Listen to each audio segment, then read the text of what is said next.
That kind of God needs therapy. I'm not trying to be blasphemous. Sacrifice is not something we do to keep God happy in case we get whacked.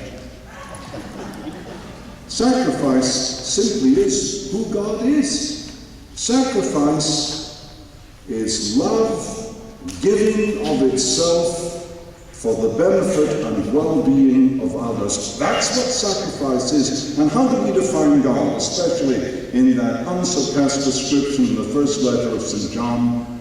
God is love. And the one who lives in love lives in God, and God in him or her.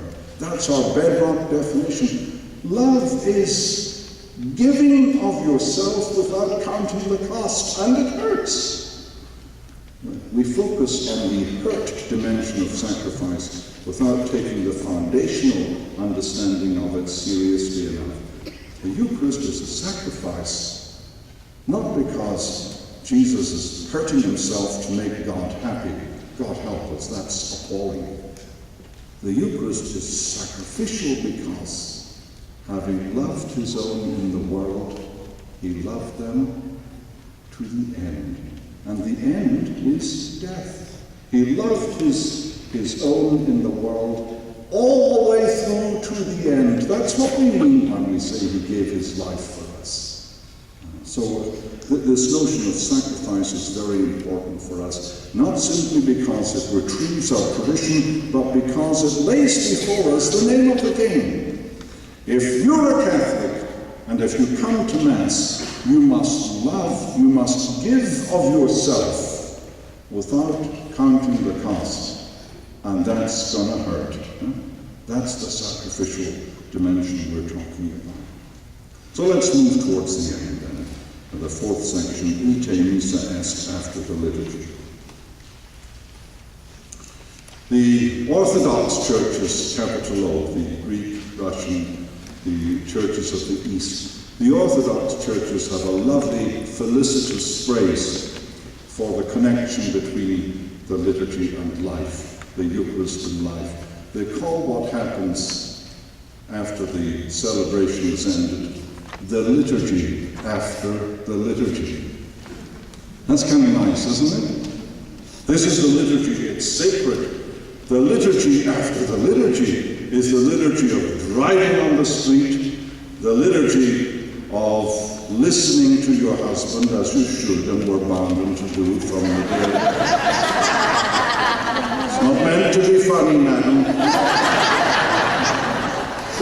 The liturgy of how you conduct an argument, the liturgy of conversation, the liturgy of paying your taxes, the liturgy of going to the help of someone who needs it, that's no less important.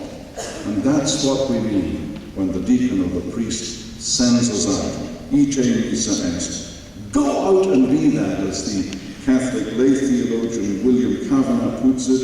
In and through the Eucharist, we are made members of God's very body. That's who we've become. Well, go and look like that. Go and act like that. Because if you don't, you're missing out on what it's all about. The Eucharist transforms us to be that. We become, in turn, Eucharist for others, nourishment for others, including those who are not part of the visible body. The Eucharist isn't for Catholics as a precious possession for us to wrap our arms around and keep to ourselves. It is there to transform us so that we become transforming agents with everyone we meet. We are everyday saints, not latter-day saints. Including those who are not part of the visible body in the unending Trinitarian economy of gratuitous giving and joyful reception. We have to live out what ritually we celebrate. And if we do that, then all shall be well. All shall be well. All manner of things shall be well, in Julian's beautiful phrase. Go and be it. Thank you for your attention.